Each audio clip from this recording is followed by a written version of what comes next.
आइए दोस्तों स्टार्ट करते हैं एनसीईआरटी पैटर्न पर आधारित मैथमेटिक्स जो कि क्लास 10 का है। एक्सरसाइज देखेंगे 9.1 question number 2। A tree breakage due to storm and the broken part bend so that the top of the tree touches the ground making an angle 30 degree, which it the distance between the foot of the tree to the point where the top touch the ground it is 8 metre. Find the height of the tree. कहता है एक पेड़ आंधी आने पर टूट जाता है, ठीक है, और टूटा हुआ भाग जमीन को इस तरह से मुड़ जाता है कि गिरने के शिखर को छूने लगता है। शिखर जो होता है उसके साथ वो 30 डिग्री का कोण बनाता है, ठीक है। तो उसके साथ 30 डिग्री का कोण बनाता है। उसके बाद जो है सो इसकी ऊंचाई को ज्ञात करना है जो कि 8 मीटर दूरी पर होता है, ठीक है। तो चलिए सबसे पहले देखते हैं क्या क्या कह दिए। चलिए देखिए, ये एक पेड़ है, मान लीजिए ये एक पेड़ है। क्या है? ये एक पेड़ है और ये पेड़ डॉट डॉट डॉट यहाँ तक है। तो ये बिंदु हो गया मान लीजिए बी। तो एक कोई बिंदु होगा, ये यदि टूट जाता है यहाँ से यदि टूट जाता है इस जगह से, तो ये बिंदु को ओ मान लीजिए। आइए जैसे ही यहाँ टूटेगा तो कहाँ गिर जाएगा? ज़मीन के ऊपर, इस पर गिर जाएगा। और ये जो गिरने के साथ इसके साथ कितना डिग्री का कोण बनाएगा? 30 डिग्री का बनाएगा, ठीक है। और जैसे ही ये 30 डिग्री का कोण बना रहा है, 30 ही नहीं बना रहा है? हाँ 30 ही बना रहा है, क्वेश्चन देख लिए, 30 ही बना रहा है। अब जो है सो उसके साथ एक दूरी जो है सो 8 मीटर दिया हुआ है। कौन दूरी? ये और ये ज़मीन को जो छूता है और पेड़ के साथ ये दूरी जो है सो 8 मीटर दिया हुआ है, ठीक है। तो हमें क्या कहता है? पेड़ की ऊंचाई को ज्ञात करना है, ठीक है। तो लिखिए, माना कि एक पेड़ है जो कि आंधी आने से ए बिंदु टूट जाता है। मान लीजिए जब ए बिंदु टूट जाता है तो कहाँ गिरेगा? सी गिरेगा ना। बी तो यहाँ हो ही गया, ए बी सी, ये ओ है, यहाँ तक है पेड़ ये।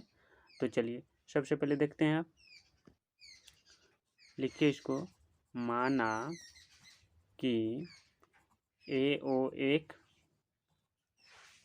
पेड़ है जो कि आंधी आने के बाद गिर जाता है, ठीक है। आंधी आने के बाद वो गिर जाता है और जैसे ही गिरता है तो उसका दूसरा भाग ज़मीन को छूने लगता है। गिरा हुआ भाग ये जो है सो ज़मीन को छूने लगता है और जो ज़मीन को छूने लगता है तो वो जो है सो गिर जाता है। और शॉर्ट लिखिए, सी बिंदु पर वो 30 डिग्री का कोण बनाता है ना। शॉर्ट फॉर्म लिख रहे हैं, वैसे लिखते गिर जाता है, गिरा हुआ भाग थोड़ा बड़ा हो जाता, 30 डिग्री का कोण बनाता है, ठीक है। उसके बाद जो है सो बी और सी की दूरी कितना है? जहाँ लिखे हैं, जहाँ बी सी की दूरी जो है सो कितना है? 8 मीटर। कितना है? 8 मीटर। तो यहाँ फटाफट लिख लीजिए। और हमें ए और ओ की, बी और ओ की ऊंचाई ज्ञात करना है। बी और ओ की ऊंचाई ज्ञात करना है, यानी पेड़ की ऊंचाई ज्ञात करना है। तो सबसे पहले ये क्या बना हुआ है? एक त्रिभुज बना हुआ है। लिखिए यहाँ समकोण त्रिभुज ए बी सी में। कोई दिक्कत? तो ए बी सी में तो क्या लिखेंगे यहाँ? ये जो कोण बन रहा है 30 डिग्री का बन रहा है ना। और जो है सो बी और सी है ना, बी सी की दूरी कितना है? 8 मीटर। तो लिखिए यहाँ हमें किसको निकालना है? ऊंचाई निकालना है और आधार दिया हुआ है। जो दिया हुआ है तो उसी के पेयर में चलेंगे। तो इसको लेंगे हम, एक दिया हुआ है और एक निकालना है इन्हीं को। पी बटा बी यानी कि लंब बटा आधार, है ना। लंब बटा आधार किसका फार्मूला होता है? तो टेन का होता है। तो यहाँ लिखिए टेन 30 डिग्री बराबर, क्यों लिखिए टेन? हम कॉट भी लिख सकते हैं, कोई दिक्कत नहीं है, उससे भी आ जाएगा। टेन का मान क्या होता है? बी ए बी बटा बी सी। चलिए यहाँ थोड़ा सा लिख लेते हैं, त्रिभुज लिख लीजिएगा नीचे, बी और सी बराबर 8 मीटर, ए और बी बराबर वाट, इसको निकालना है, ठीक है। तो सबसे पहले और थीटा बराबर लिख लीजिए यहाँ 30 डिग्री, ये थोड़ा सा शॉर्ट फॉर्म है। तो tan 30 डिग्री का मान कितना होता है, तो 1/√3, tan 30 डिग्री मान 1/√3। उसके बाद जो है सो ए बी कुछ दिया हुआ है कि कुछ नहीं है, तो ए बी को ए बी लिखिए। अब बी सी कितना है 8, तो 8 लिखिए, कोना कोनी इसको गुना कर दीजिए, तो 8 बराबर ए बी √3 है ना। तो इसलिए लिखिए ए बी बराबर 8/√3, ये तो हुआ।